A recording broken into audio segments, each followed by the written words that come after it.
Good evening. Next.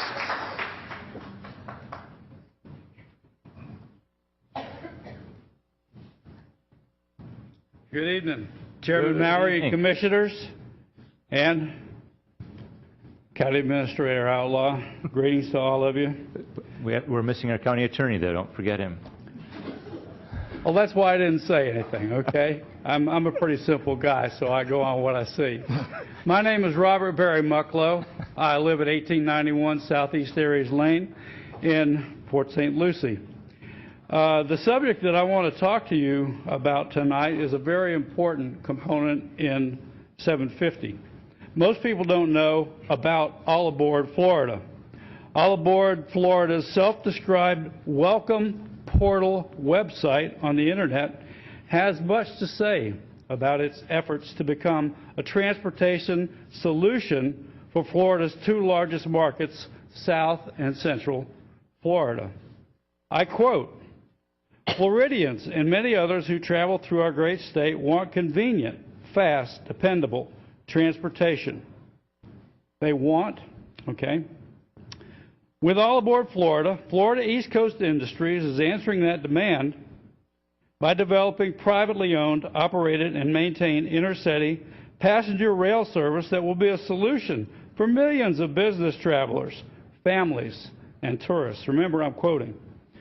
Florida East Coast Industries believes that a privately owned, operated, and maintained passenger rail option is the right way to go and is taking a prudent, thoughtful approach, commissioning, engineering, environmental, and ridership studies as the first steps in its plan. It will be significantly different from the previous plans in several ways. Number one, the majority of the approximately $1 billion construction costs would be privately funded. The state and taxpayers should shoulder zero operating risk. This privately owned rail system will be 100% privately operated and maintained, unquote. Practical people, including myself, evaluate new ideas before acting on them.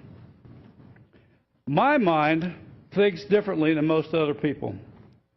I tend to identify what something is not in order to avoid confusion with what it is.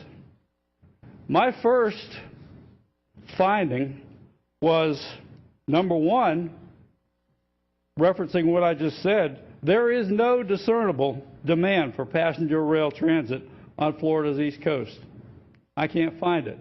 It's stated in their document, but it doesn't exist. At least I can't find it. I've never heard anybody talk about it.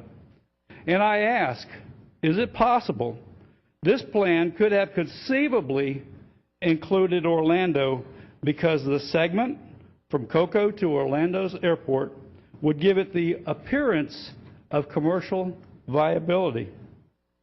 Also, did I mention the missing 40 miles of railroad track that is also needed?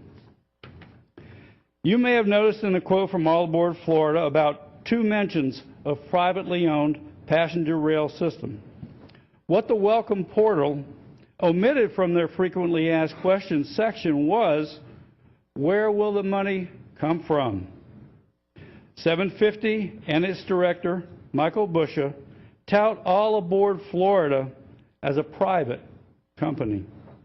Yet as of March 15, 2013, Karen Hedlund, Deputy Administrator of the Federal Railroad Administration, confirmed that All Aboard Florida had applied for a $1.5 billion with a B, dollar loan from the federal government. We already have two taxpayer-funded railroads in Florida. We do not need a third one. In closing, there are those who would have us believe that transportation needs must be subject to government manipulation excuse me, in order to control what's known as urban sprawl. There are new urbanists, and they decry this sprawl as damaging to the environment, wasteful of farmland and natural areas, as well as energy resources. Their solutions presented to this contrived problem, yes, I said contrived problem, always ignore the workings of the free markets and the free people who benefit from those free markets. The reality is 750's plan of sustainable communities is not implementable without the existence of an operating mass transit rail system to connect its region together. The secret is 750 only needs the track that already exists, and that passenger rail service would already be in place if it were commercially viable.